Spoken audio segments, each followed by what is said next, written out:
અને હવે આગળ વાત કરી છે સ્થાનિક સ્વરાજની ચૂંટણીના પ્રચાર પડઘમ શાંત થઈ ગયા છે। જાહેર પ્રચાર હવે શરૂ થશે। ડોર ટુ ડોર પ્રચાર।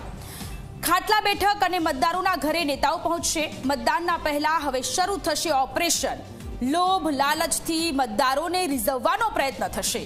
અત્યાર સુધી રાજકીય પાર્ટીઓએ એડી ચોટીનું જોર લગાવી દીધું। દરેક રાજકીય પાર્ટીએ જીતનો વિશ્વાસ વ્યક્ત કર્યો છે। 26 તારીખે મતદાન અને 28મી તારીખે પરિણામ આવવાનું છે। મહાનગરપાલિકા 15 મહાનગરપાલિકા અને 76 નગરપાલિકાની ચૂંટણી થશે। 84માંથી 8 પાલિકા પર ભાજપ અત્યારે બિનહરીફ થઈ ચૂક્યું છે। 34 જિલ્લા પંચાયત 260 તાલુકા પંચાયતની ચૂંટણી છે। મતદાન પહેલા જ કુલ 733 બેઠક બિનહરીફ થઈ છે। બિનહરીફ થયેલી મોટા ભાગની બેઠકો પર ભાજપની જ અત્યારે જીત જોવા મળી રહી છે। તમામ બિનહરીફ થયેલી મોટા ભાગની બેઠકો ભાજપની છે। શામ દામ દંડ ભેદનો યુઝ કરીને અત્યારે તમામ રાજકીય પક્ષો જીતવા માટે પ્રયત્ન કરી રહ્યા છે।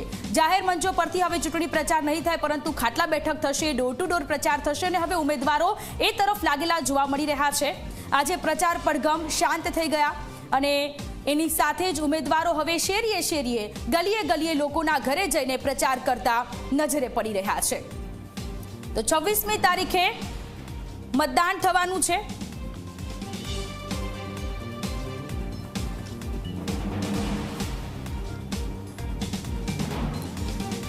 તો વધુ વિગતોની સાથે આપણી સાથે સંવાદદાતા ગાંધીનગરથી હિતલ જોડાયેલા છે। ચેતન, રવિ અને ગૌરવ આપણી સાથે જોડાયેલા છે। સૌથી પહેલો સવાલ હિતલ આપને કરવો છે। આજે પ્રચાર પડઘમ શાંત થઈ રહ્યા છે। હવે ઉમેદવારો ડોર ટુ ડોર પ્રચાર કરી રહ્યા છે। સ્થાનિક સ્વરાજની ચૂંટણીને હવે 2 દિવસની જ વાર છે અને એ પહેલા હવે ઉમેદવારો લોકોના ઘરે જઈને કયા 5 વર્ષમાં કામો કર્યા છે અને હવે આગામી 5 વર્ષમાં કયા કામો કરશે એનો હિસાબ આપતા નજરે પડી રહ્યા છે।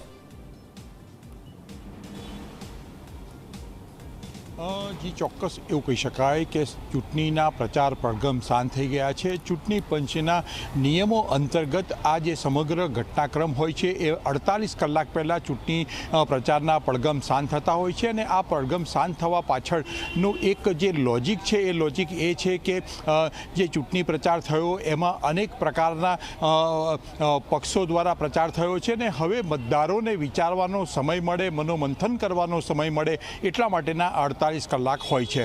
પણ વાસ્તવિકતા એ પણ છે કે અત્યારે હવે ડોર ટુ ડોર પ્રચાર થતો હોય છે, પણ ડોર ટુ ડોર પ્રચારમાં પણ ખાસ કરીને જોવા જઈએ તો ક્યાંક એક ભૂતકાળ એવો હતો કે ચવાણું વેચવાથી માંડીને, કારણ કે રાજકીય પક્ષો માટે આજની રાત અને આવતીકાલની રાત એ બંને રાત કતલની રાત ગણાશે, કારણ કે વિવિધ સમાજો, સોસાયટીઓ અને પોતાના તરફ આકર્ષવાના કાવા દાવા જે છે એ હવે રાજકીય પક્ષો એમાં લાગી જશે। સ્વાભાવિક છે કે આ અંતર્ગત સૌથી વધારે મહત્વના 2 દિવસો જે છે એ 2 દિવસો અંતર્ગત એડી ચોટીનું જોર રાજકીય પક્ષો ખાનગી રાહે લગાવશે।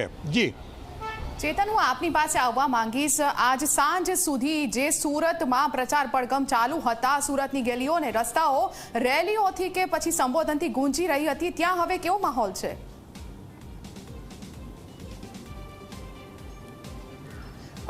જી બિલકુલથી સ્થાનિક સ્વરાજની ચૂંટણીને લઈને ખાસ કરીને વાત કરીએ તો સમગ્ર ગુજરાત રાજ્યનું જો એપી સેન્ટર હોય તે સુરત બની ગયું છે, કારણ કે ગત ટર્મની વાત કરીએ તો જે રીતે સમગ્ર જે મહાનગરપાલિકા છે તેમાં સુરત મહાનગરપાલિકામાં આમ આદમી પાર્ટી પોતાની 27 જેટલી જે બેઠકો છે તે જીતીને લાવી હતી। ક્યાંક ભાજપને મોટો ધક્કો પડ્યો હતો, ત્યારે આ વખતે આ જ વાતનું પુનરાવર્તન ના થાય તે માટે ખાસ કરીને સૌરાષ્ટ્રના જે જાણીતા જે ચહેરાઓ છે તે સુરતમાં આખી જે છે તે ઉતારવામાં આવી છે। ખાસ કરીને પુરુષોત્તમ રૂપાલા, મનસુખ માંડવિયા, આ ઉપરાંત ગોરધન ઝડફિયા સહિત જે ભાજપના જે સ્ટાર પ્રચારક છે તે પાટીદાર જે ઘર છે ત્યાં ઉતારવામાં આવ્યા છે। ખાસ કરીને વાત કરીએ તો મુખ્યમંત્રી દ્વારા પણ જે પાટીદાર ઘર માનવામાં આવે છે, જ્યાં આમ આદમી પાર્ટીએ 27 બેઠક મેળવી હતી, ત્યાં પણ તેમના દ્વારા રોડ શો કરવામાં આવ્યો હતો। કતારગામ વિસ્તાર જે પાટીદારનું ઘર માનવામાં આવે છે ત્યાં પણ તેઓ દ્વારા રોડ શો કરવામાં આવ્યો હતો અને એક વિશાળ જે જનસભા છે તેનો રેલીને સંબોધવામાં આવી હતી.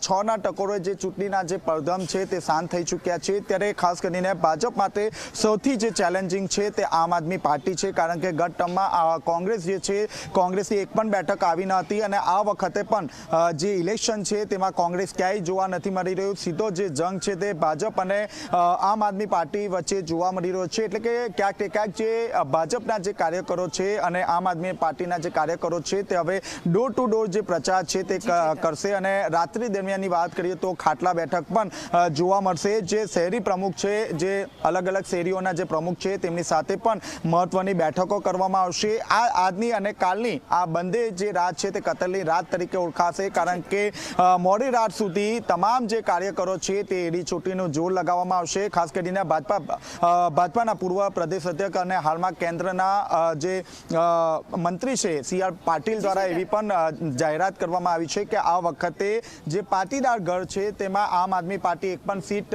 મેળવશે નહીં અને તેને લઈને જે ભાજપના તમામ જે કાર્યકરો છે તે હવે કામે લાગી ગયા છે. જી, આપણી સાથે વડોદરાથી રવિ પણ જોડાયેલા છે. રવિ, વડોદરામાં કેવો માહોલ છે? સ્થાનિક સ્વરાજની ચૂંટણીને આડે હવે માત્ર 2 દિવસ બાકી છે. ખાટલા બેઠકો થઈ રહી છે, ઘરે ઘરે જઈને ઉમેદવારો પ્રચાર પ્રસાર કરી રહ્યા છે. કતલની રાતની શરૂઆત આજથી.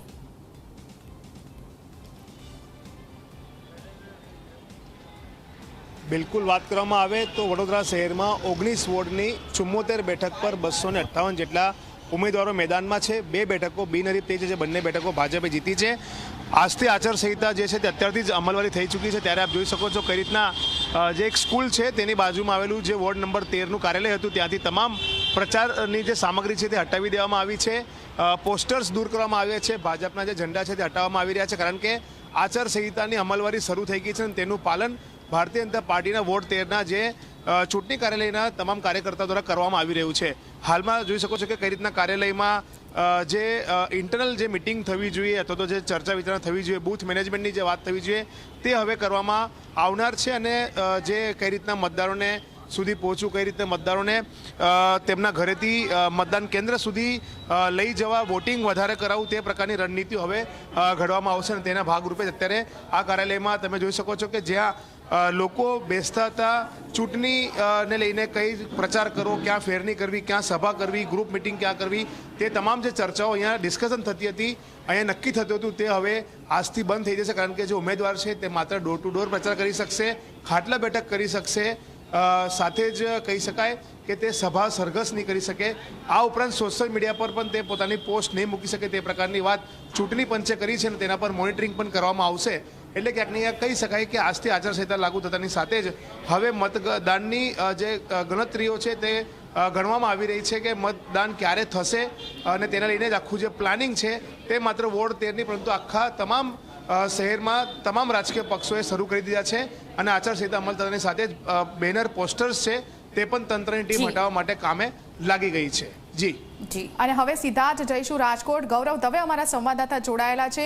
ગૌરવ, ચૂંટણીની જાહેરાત થઈ ત્યારથી અને અત્યારે પ્રચાર પડઘમ શાંત થયા ત્યાં સુધી અનેક આક્ષેપ પ્રતિ આક્ષેપ થયા, કાવા દાવાઓ થયા, પરંતુ હવે બધું શાંત પડી ગયું છે. તો હવે રાજકીય પક્ષોની રણનીતિ શું રહેશે?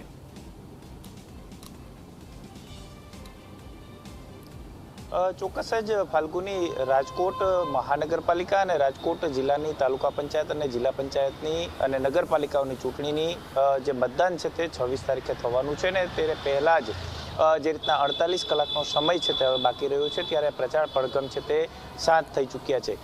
ખાસ આ વખતની ચૂંટણીની વાત કરવામાં આવે તો ચૂંટણીની અંદર જે મુદ્દાઓ રહ્યા છે તેમાં ભારતીય જનતા પાર્ટીએ વિકાસના મુદ્દે મતદારોને રીઝવવાનો પ્રયાસ છે તે કર્યો હતો, તો બીજી તરફ કોંગ્રેસે ભ્રષ્ટાચારના મુદ્દે શાસકોને ઘેરવાનો અને મતદારોને પોતાની તરફ આકર્ષવાનો પ્રયાસ છે તે કર્યો હતો. સામાન્ય રીતે જે રીતના કોંગ્રેસ હોય તો તેની અંદર આંતરિક જૂથવાદ છે તે જોવા મળતું હોય છે, પરંતુ આ વખતે ટિકિટની વહેંચણી બાદ ભારતીય જનતા પાર્ટીની અંદર આંતરિક જૂથવાદ જોવા મળ્યું અને તેને કારણે જે કાર્યકરો નારાજ થયા અને હવે ક્રોસ વોટિંગનો ડર છે તે ભારતીય જનતા પાર્ટીની અંદર જોવા મળી રહ્યો છે.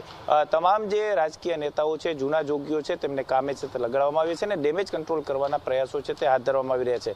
આજે જે રીતના જે પ્રચાર પડઘમ શાંત થયા છે ત્યારે હવે રાજકીય પક્ષો છે તે રેલી, સભા, સરઘસ છે તે નહીં કરી શકે, પરંતુ હવે 2 દિવસ જે કતલની રાત છે તે રહી છે ને તેની વચ્ચે જે ઉમેદવારો છે તે શેરી ગલીની અંદર ડોર ટુ ડોર પ્રચાર કરશે, સાથે સાથે સોસાયટીઓની અંદર ખાટલા બેઠકો કરશે અને મતદારોને પોતાની તરફ આકર્ષવા માટે એડી ચોટીનું જોર છે તે લગાવવાના છે. ખાસ આ વખતે જે ગરમીનો પારો પણ 41 થી 42 ડિગ્રી આસપાસ જોવા મળી રહ્યો છે ને તેની અસર મતદાન ઉપર જોવા મળે તેવી પૂરી શક્યતાઓ જોવા મળી રહી છે ને એટલા માટે થઈ અને રાજકીય પક્ષો છે તે સવારે 7 વાગ્યાથી લઈ અને બપોરે 11 વાગ્યા સુધીમાં વધુમાં વધુ મતદાન થાય તે પ્રકારના પ્રયાસો છે તે કરવાના છે. અને 26 તારીખે જે મતદારો છે તે પોતાના કયા પ્રકારના જે પસંદગીના ઉમેદવારો છે તેના ઉપર પોતાની પસંદગીનો કળશ છે તે ઢોળતા હોય છે. પરંતુ આ વખતે ભારતીય જનતા પાર્ટી હોય, કોંગ્રેસ હોય કે આમ આદમી પાર્ટી હોય, તમામ પાર્ટીઓએ યુવા ચહેરાઓને પ્રાધાન્ય છે તે આપ્યું છે અને યુવા ચહેરાઓને ઉમેદવાર તરીકે શિક્ષિત જે યુવાનો છે તેમને ચૂંટણી મેદાનની અંદર ઉતાર્યા છે અને ખાસ કરીને જે યુવાનો છે તે સોશિયલ મીડિયાનો વધુમાં વધુ ઉપયોગ કરતા હોય તે પ્રકારના યુવાઓને ટિકિટો છે તે આપી હતી. એટલે કે ક્યાંક આ વખતે ચૂંટણીનો પ્રચાર છે તે સોશિયલ મીડિયા ઉપર રહ્યો હતો. હવે જ્યારે પ્રચાર પડઘમ શાંત થયા છે ત્યારે સોશિયલ મીડિયા ઉપર પણ યુવા જે ઉમેદવારો છે તે પ્રચાર નહીં કરી શકે. સાથે જ મહત્વની વાત એ છે કે જે રીતના આંતરિક જૂથવાદ જે જોવા મળ્યો તેની મતદાન ઉપર કેટલી અસર પડે છે તે પણ જોવું સૌથી મહત્વનું રહેશે. જી આપ તમામનો ખૂબ ખૂબ આભાર. તો પ્રચાર પડઘમ હવે શાંત થઈ ચૂક્યા છે. ઉમેદવારો હવે ખાટલા બેઠક, સોસાયટી, ગલીઓમાં ઘરે ઘરે જઈને પ્રચાર કરતા નજરે પડશે.